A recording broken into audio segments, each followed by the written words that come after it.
Hi you guys, if you want to learn how to make my easy and delicious stir fry, stay tuned.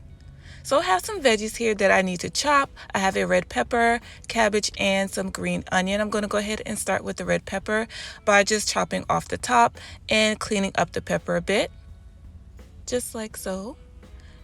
Making sure that I take out as much of that white in the pepper as I can because that can be a little bit bitter. Once I get my peppers cleaned up, I'm just going to go ahead and cut them into strips.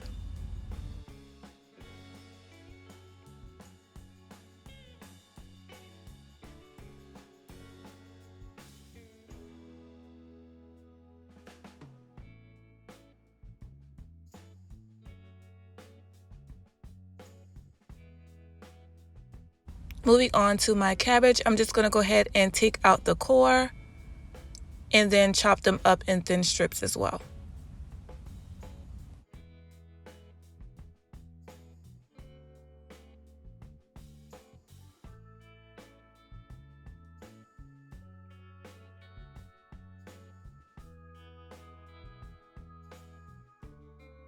Next, with my green onions, I'm just going to remove the bottoms and give this a nice chop.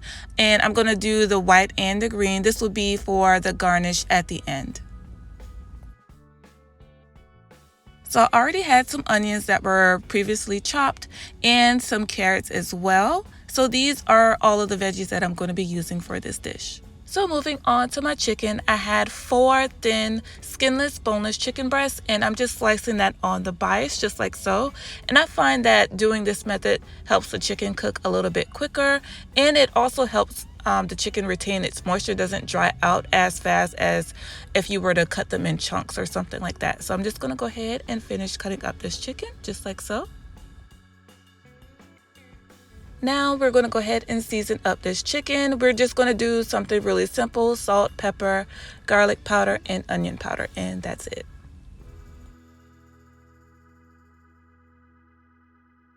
All right, y'all, we're going to cook in a second.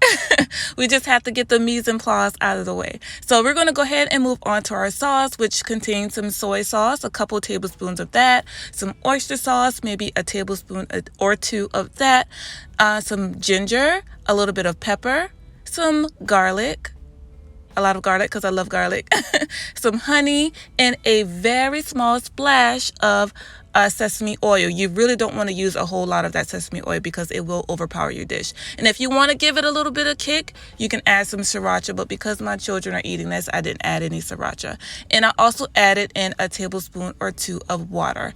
Now, you guys, this is how I cook. You saw me with that spoon. I tasted my sauce, and then now there I'm just adjusting to my liking. Okay, so once my sauce is good to go, I'm going to go ahead and get this chicken started. I have maybe a tablespoon of vegetable oil in my cast iron skillet. Once we get our chicken in the cast iron, you're just going to continue to move it around until our chicken is nice and cooked.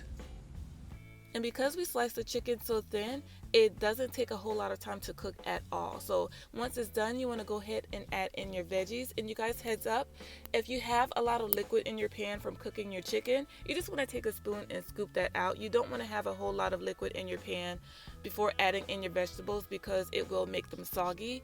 And when you do a stir fry, you still want your veggies to have a little bit of bite to them, okay? So you want to go ahead and cook that down just a little for a few minutes, just like that. And then now you want to add in your stir-fry noodles, and this is the brand that I'm using, and it's 2 in a pack. I'm going to go ahead and put that in and also drizzle that sauce that we made earlier all over everything and just give everything a nice toss. Yeah, doesn't that look good? That looks so good. You only want to cook the noodles for maybe 2 minutes because they're already cooked, and you don't want to overcook them and have mushy noodles because nobody wants that. Alright, so we're going to go ahead and plate up this dish, and it looks absolutely amazing, you guys. So we're going to go ahead and garnish with a little bit of green onion.